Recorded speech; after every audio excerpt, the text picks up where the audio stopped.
Hey guys, how's it going? It's Travel and Beat coming to you from the very end of my 13th day on the Pacific Crest Trail. Today is April 16th, 2023. For those of you who don't know me, I actually produce and release daily videos from the long trails of the United States. 2 years ago was the Appalachian Trail. Last year was the Continental Divide Trail. This year I'm going for my Triple Crown. As I said, today is the 13th day I'm on trail. I'm going to be releasing this video just a little bit out of order, so please bear with me. The reason I'm doing that is because this video covers the first half or so of San Jacinto, the San Jacinto section of the Pacific Crest Trail. So this goes from Paradise Valley Cafe right over to Devil's Slide Trail. So it was a grueling day, and I know that there are a ton of folks on the PCT very, very interested to see what the conditions are like. Didn't want to keep you waiting. Wanted to get this out to you just as quickly as possible so that it can be as current as possible when you see it. Thanks so much for watching. Check out day 13. Okay guys, it's 2:32, 39.2 degrees. On day 13, April, I think it's the 15th. And today I'm going to get across Apache Peak and over to Devil's Slide, over by San Jacinto. Alright, good morning again. It's 10 till 4 in the morning, 36.2 degrees. Robert's just finishing packing up camp, but I set my alarm 30 minutes earlier than him. So I'm going to go ahead and get started getting up Spittler Peak, as there's about 1,400 feet of elevation gain here in the first couple miles of trail, and I know he's going to catch up in no time, so I won't go and do anything technical without him, but I'll at least start getting up this hill.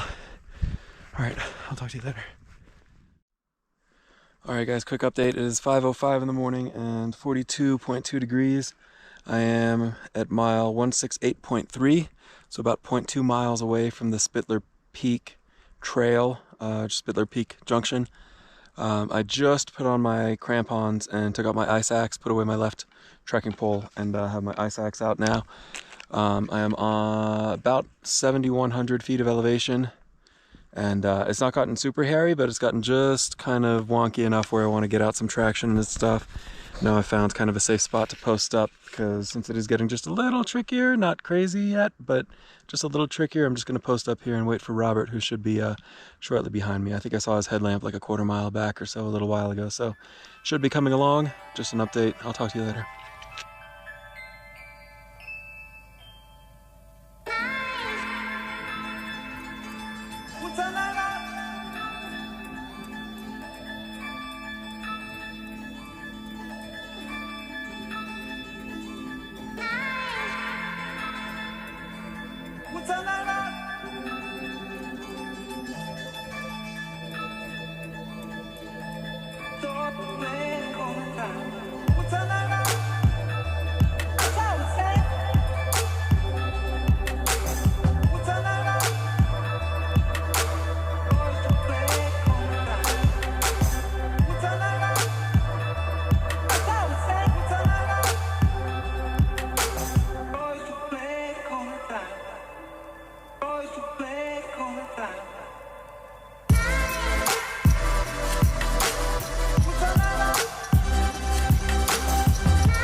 right.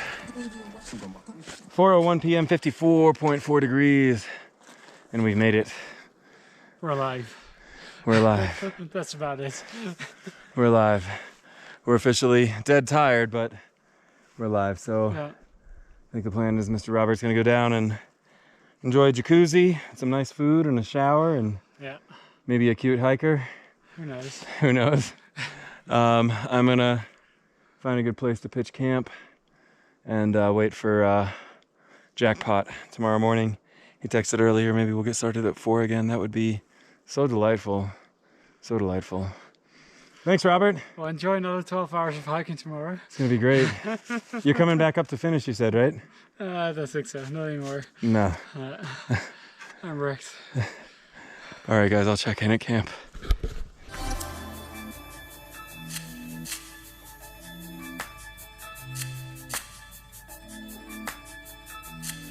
Ooh, all right, guys. It is 5 till 5 in the evening, and the temperature is 48.3 degrees, and I've made it to home for the night. I was back and forth about whether I wanted to just cowboy camp or pitch up the tent, but looks like the coldest it's supposed to get tonight is like in the mid to low 30s, and I should be good with that.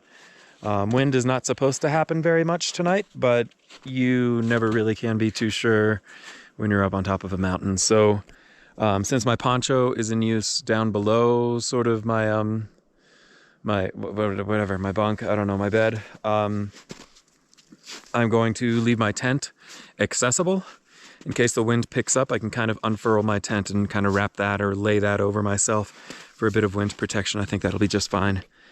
I am absolutely exhausted, man. That was far and away, I mean, that was a beautiful day. I'm really, really hoping some of those shots came out, but aside from that, man, I mean, it's really quite sad how often the prettiest days are also like just the absolute most brutal. Gaia says I did 3,200 feet up. Far Out says I did 4,000 feet up. Who in the world even knows?